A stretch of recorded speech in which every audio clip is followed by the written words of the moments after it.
here what happens that when the Kundalini rises, when she goes to the Agnya Chakra, which represents, as you say, the third eye, whatever you may call it, it is between the optic chiasma, and it looks after the pituitary and the pineal body. And as a result, we have developed two institutions called ego and superego. The ego is the one which tells us, I have done it, I am doing this. Both these institutions are sucked in by the enlightenment of this center. And that's how the thing opens out. And all your karmas are sucked in. So there's no problem of karmas. Only human beings think that they are doing karmas. Animals don't. They have no sense of sin or anything. They are completely under the bondage of God. So in Sanskrit they are called as pashu, means under the bondage. But we are the ones who have got freedom. And that's why we think that we have done this and we have done that. And we should not do this, we should not do that. But when the Kundalini rises and she awakens the center, then both these things are sucked in. And when they are sucked in, then you do not do any karmas anymore. You just are in a karma. You do everything. I mean, I travel, you know, such a lot, and I have a family, and everything is there. But it's just happening. I'm just seeing it. I'm not doing anything as such. So when you are also awakened, there's no obligation. It's just happening. It is so. Is here where we should understand this center is bestowed upon by the great life of Christ. Christ is there. And they said that he died for our sins, died for our karmas, is a fact. Because when he is awakened, these two institutions are pulled inside. And you get your Kundalini out there. It opens out. And this bone, which has been calcified, opens out. And the Kundalini pierces through. And this is what it is that he died for our sins. But still the theory is extended that we must suffer. Why should we suffer? He has suffered for us already. And is already written by Thomas, who was traveling to India via Egypt, where he wrote the treatise, and he said that why should we suffer? Christ has already suffered for us. And he's talked everything about Sahaja Yoga.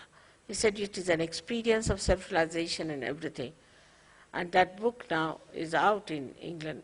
After 48 years, they could decode the whole thing, which was found about 48 years back in Egypt. And is out now, and is beautiful. Gnostics is the name of the book.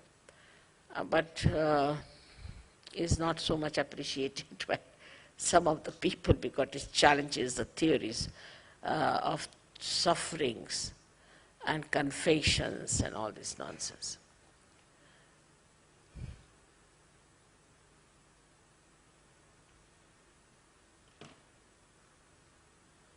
you awaken the Kundalini at will? Awaken the Kundalini at will. Me or you?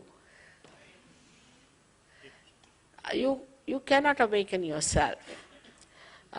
You see, you have to have one enlightened candle to enlighten another candle. This candle, which is not enlightened, cannot enlighten itself. But there's no obligation. But you can correct. Once it is awakened, you can correct it, you can develop it. First, only few hair-like strands of this energy come up and open the fontanelle bone area. And then this flow of Ru starts flowing on you, and it relaxes more of the centers. So more of these strands start coming up. So you can develop it at your will by understanding it. But you cannot enlighten yourself by yourself.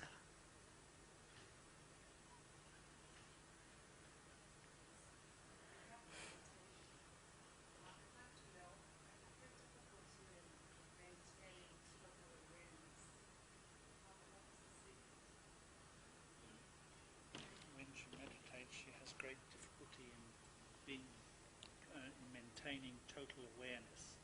Why is this difficult? Because it's not sahaja meditation. All other meditations are artificial. You are in meditation when you are in such. Unless and until Kundalini is awakened and you are one with the divine power, still thinking all the time, how can you stop thinking? There is one thought that rises and another thought that falls off.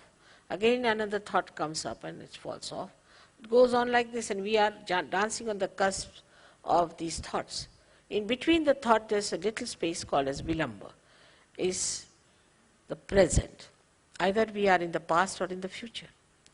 But that is only possible when the Kundalini comes up. Then these thoughts become more lean and there's a bigger space left and you remain in thoughtless awareness. And that is how it works out.